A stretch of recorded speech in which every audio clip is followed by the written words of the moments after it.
Welcome back to the More Than Capable Mompreneur podcast. I'm Shannon Baker, a coffee-loving mompreneur that started as a virtual assistant and turned into a total systems geek. And I want to help you shift your mindset and embrace your worthiness while creating systems in your business so you can be more productive and build success on your own terms without the mom guilt. Are you loving that? Well, I hope you're ready for real conversations that will help you beat the perfectionist inside, rediscover your strengths, and up-level your self-love in the mom cracks of time so you can stop letting fear hold you back because you are enough and you do enough. We are more than capable mompreneurs. So grab your cup of coffee, some sparkling water, or pour a glass of your favorite wine and let's dive in. Welcome to episode number 81. And at the time this episode airs, I'm on somewhat of a social media break because I needed some space to determine the next phase that I wanted to focus on in my business and grow my lifestyle business. And I was really starting to feel overwhelmed by everything, and it's because I was doing way too much. Now, I'm not going to go into it in this episode, but if you want to know more, check out episode number 79. But today, I want to talk about how you can measure success as you build your lifestyle business. A lifestyle business is one that is built to support the life that you desire. So, in other words, you create and run your business how you want so that you can spend your time where it matters most to you. And it's different for every one of us. And that's why you have to determine what success means to you. Now, I'm sure we have some measures of success that are similar, like we want to have control of our own schedules. We want it to be more flexible. We want to be able to take time off when we want to. We want to be able to spend more time with our family and pursue the things we want when we want to do them. But if we look at our big goals, they're probably going to be different, and that is okay. Like you may be striving to build a six-figure income. Someone else may just want to replace the income from their 9 to 5 so that they can have more time to be at home with their kids or be with their family.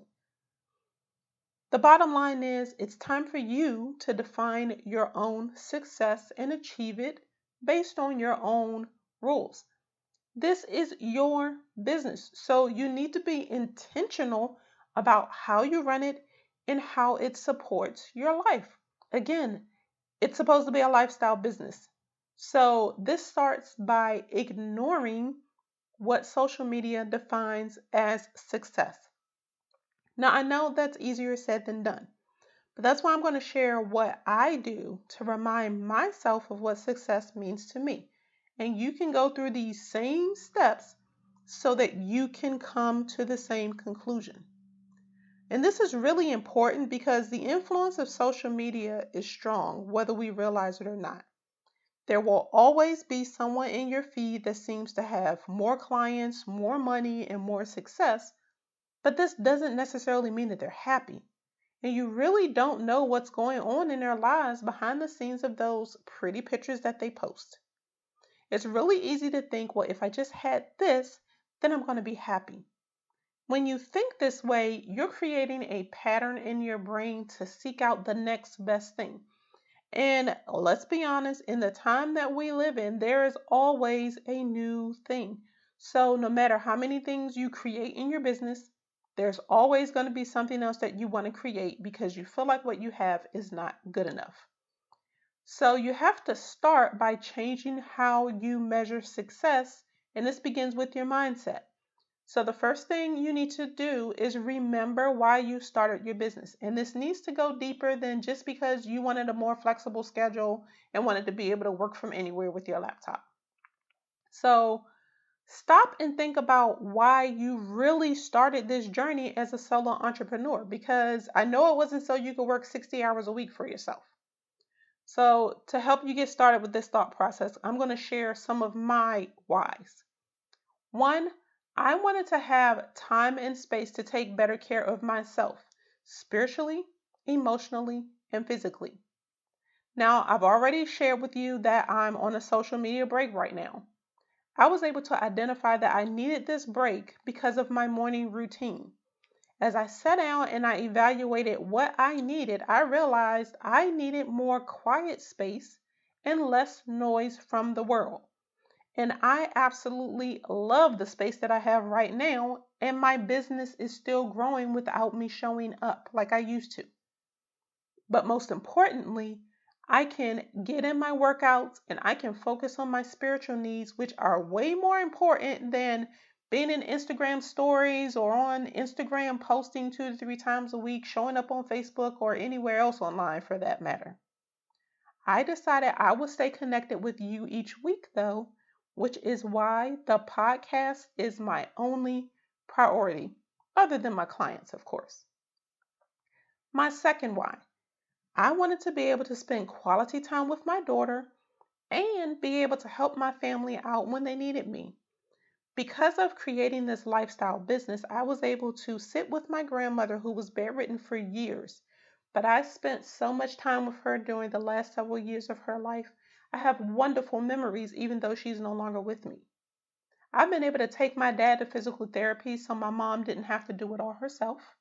And I was able to be at home as my daughter homeschooled, finished high school, now she's in college, and I enjoyed every minute of being with her every day. My third why. I enjoy helping other women entrepreneurs get the clarity that they need in their business so that they can have the space that they need to share their expertise and talents the way that they want, and so that they could spend quality time with their families as well. Seeing them create the businesses that they want after we work together to get their systems in place brings me happiness.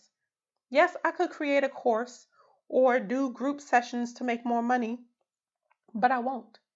I prefer to work one on one with my clients, develop those relationships with them, and then I get to see them flourish as they start to achieve the success that they want.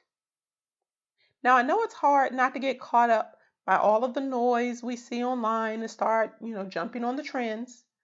But this journey is hard enough without you putting down your progress because of the so-called success that you think people are having because of what you see online. Don't buy into it. So write your whys down somewhere so that you can see them constantly. And never forget that you have to define your own success. If it's not having a six-figure business, that's okay. If it takes you longer than others to get things done for your business because you focus on your family, that's okay too. That's why you have to remember your why. The second thing I want you to do is practice daily gratitude. Part of my morning routine is to pick at least one thing that I'm grateful for and write it down in my planner. The great thing is, it doesn't have to be something huge. Sometimes it's just that I got to see a beautiful sunrise. Take time every day to notice the positive things in your life, even if they're small. And when you do this, you're going to be less likely to compare yourself to anyone else. You'll stay focused on your own journey and you're going to make decisions that support what you want out of life. For instance, think about the progress you've made over the past 18 months where our worlds have been turned upside down. Does your business still allow you the flexibility that you desired? Have you been able to create memories with your family with everyone being at home? When you're grateful every day, you can see the forest through the trees. When you're happy, you're more optimistic and energized, which leads to action. And action is needed to achieve success. These positive emotions will fuel your progress even further. The more progress you make on your goals, the happier you feel. The happier you feel, the more progress you make. Now, speaking of goals, you need to get specific with your goals. What is it that you really want? Now, I know you've got an idea of what success looks like to you. So start to visualize that in your head. The more specific you can be, the more attached to it you become. It becomes real. It's a part of your life. So even when things get tough, close your eyes and picture what success is to you so that you can keep moving forward, even if you have setbacks. Here's an example. Have you ever embarked on a weight loss journey? It's hard, right? We start by setting this big goal, like I'm losing 25 pounds this year. We're going to stop eating this and stop doing that and work out this many times per week and drink this much water, blah, blah, blah. The list goes on and on. Now, you may start off strong, but let's be honest, it's hard. And what happens is we usually start making a bunch of changes at once, doing crazy workouts, and we end up in pain and we're miserable, so we give up. Well, what really happened? Well, let me share what has worked for me. Instead of focusing on that big goal, I shifted my mindset and started creating sustainable, healthier habits a little bit at a time. So I started by drinking more water every day. Now it's to the point that I have between 48 to 64 ounces every day, and I have 24 ounces before my first cup of coffee in the morning. That was a huge step for me. To help me get in more steps, my family bought Apple Watches, and I set a goal to get in at least 4,000 steps a day at first. Now, a little over a year later, I get in over 6,000 steps per day, sometimes even more than that. So as I get comfortable with one goal, I set another goal. I love seeing the progress that I've made, and that motivates me to keep doing more and to be even better the next day. The point? Set a big goal, but map out little goals to help you get there. And don't forget to celebrate as you achieve the smaller steps. Those small steps turn into bigger action. So now let me recap the tips again so that you can determine what success means to you. 1, you need to remember your why. This is vital to your journey and is going to help you ignore what everyone else is doing around you. 2, practice daily gratitude. Increased happiness drives motivation and action leads to success. So reflect on the things that you have every day, be content, and let them fuel you to reach your goals on your terms. And then 3, get specific with your goals.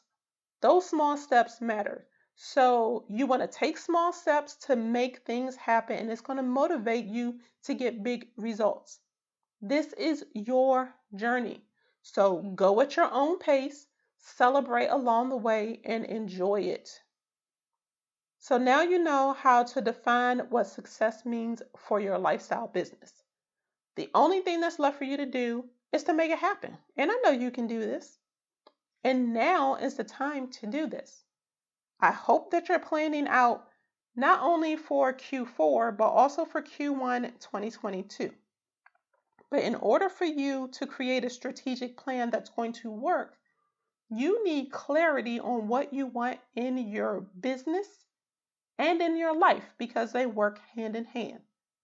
Now, if you want help getting that strategic plan mapped out, I can help you with that. Schedule a 15-minute discovery call with me to see if we're a good fit. And even if we aren't, you're going to know what the next steps are that you need to take after we talk. I'm going to drop a link to my calendar in the show notes. And if you enjoyed listening to this episode, I would love to hear from you. Take a screenshot, post it on Instagram stories, and tag me at @the_Shannon Baker, or just send me a DM. I am responding to those. I would love to chat with you. And remember, you are more than enough. So until next time, keep calm and streamline.